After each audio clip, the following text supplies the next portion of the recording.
press the bell icon on the YouTube app and never miss another update.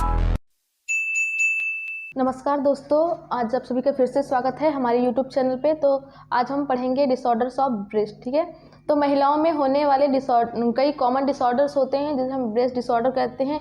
कई common disorder आप लोगों ने देखा होगा, जैसे कि आफ्टर डिलीवरी महिलाओं में होने वाले कुछ डिसऑर्डर्स होते हैं, जैसे कि इसमें से एक ब्रेस्ट इंगॉर्जमेंट भी होता है। ठीक है, तो ब्रेस्ट इंगॉर्जमेंट आफ्टर डिलीवरी महिलाओं में होने वाली बहुत कॉमन डिसऑर्डर है। इनमें क्या होता है, ब्रेस्ट में दुग्ध जो होता है या ब्रेस्ट मिल्क होती है उसका अधिक उत्पादन होने लगता है, या फिर उसके आउटफ्लो में कमी आ जाती है। ठीक है, आउटफ्लो में कोई बाधा आ रही हो, या फिर जो बेबी है एक बेबी क्या करेगा, कम अमाउंट में फीड करने लगता है, इससे ब्रेस्ट इंगॉर्जमेंट की समस्या आने लगती है।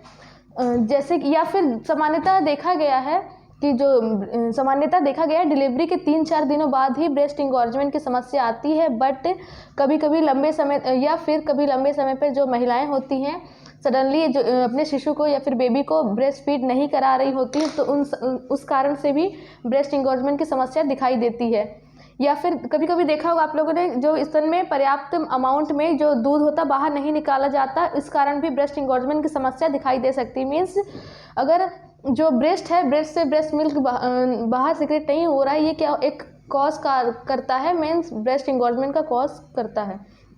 ब्रेस्ट इंगॉर्जमेंट जैसे कि अगर कोई बच्चा है, प्रीमेच्योर बच्चा, या फिर उसको सक करने में प्रॉब्लम हो रहा है, वो कम अमाउंट में ब्रेस्ट फीड कर रहा है, तो क्या होगा, ब्रेस्ट में ब्रेस्ट मिल्क रह जाएगा, ये ब्रेस्ट इंगॉर्जमेंट कहलाएगा। ठीक है, देन हम देखेंगे लक्षण। ठीक है, तो जिन महिलाओं को ब्रेस्ट इंगॉर्जमेंट की समस्याएं होती हैं उनमें कौन कौन से लक्षण दिखाई देते हैं। तो सबसे पहले, अगर ब्रेस्ट में अधिक अमाउंट में ब्रेस्ट कलेक्शन हो रहा है, बाहर नहीं निकल पा रहा, आउटफ्लो नहीं हो पा रहा, तो उसमें स्तन में दर्द होगा, उनके ब्रेस्ट में पेन होगा। ठीक है, हैवीनेस, उनके ब्रेस्ट में हमको हैवीनेस फील होगा, स्तन में भारीनेस आएगा, टच करने से सख्त फील होगा। तो ये सब कुछ कॉमन समस्याएं हैं जो कि महिलाओं को दिखाई देंगी, तथा जो निप्पल है उनमें ऑडिमास दिखाई देंगे, निप्पल स्वेल्ड होगा, या फिर ब्रेस्ट फीडिंग के दौरान उनको पेन होगा।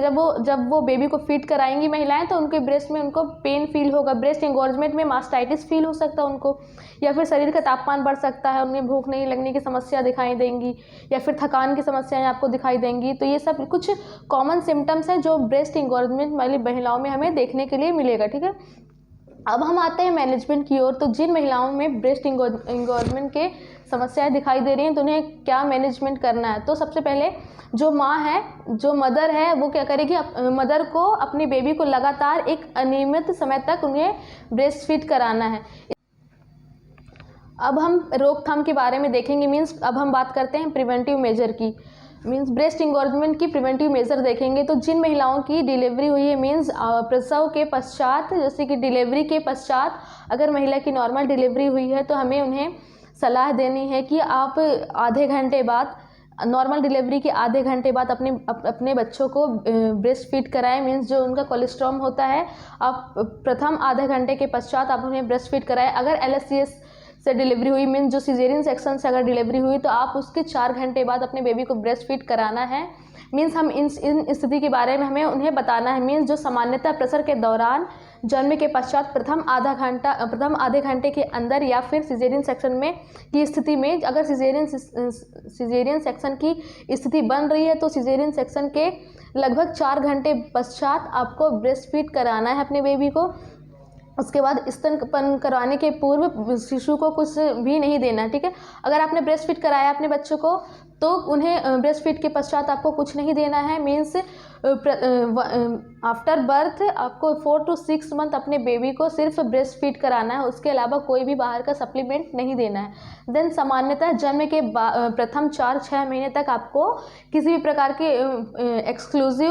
प्रकार की फूड या फिर पानी तक हमें नहीं देना, सिर्फ एक्सक्लूसिव ब्रेस्ट फीड फॉलो करना है। फिर हम बात करते हैं जो शिशु उन्हें करेक्ट पोजीशन पे ब्रेस्ट फीड कराना है मदर्स को। जो ब्रेस्ट फीडिंग के पोजीशन बताए गए हैं, आपको उन्हीं को फॉलो करके ब्रेस्ट फीड कराना है। देन एंटीनेटल पीरियड के दौरान ही महिलाओं को स्तनपान से संबंधित जानकारियाँ प्रदान करनी है। महिलाएं जब आंगनबाड़ी में या फिर हॉस्पिटल में चेकअप के लिए, एंटीनेटल चेकअप के लिए जब जाती हैं, तभी हमें उन्हें ब्रेस्ट फीडिंग से संबंधित जानकारियाँ देनी हैं।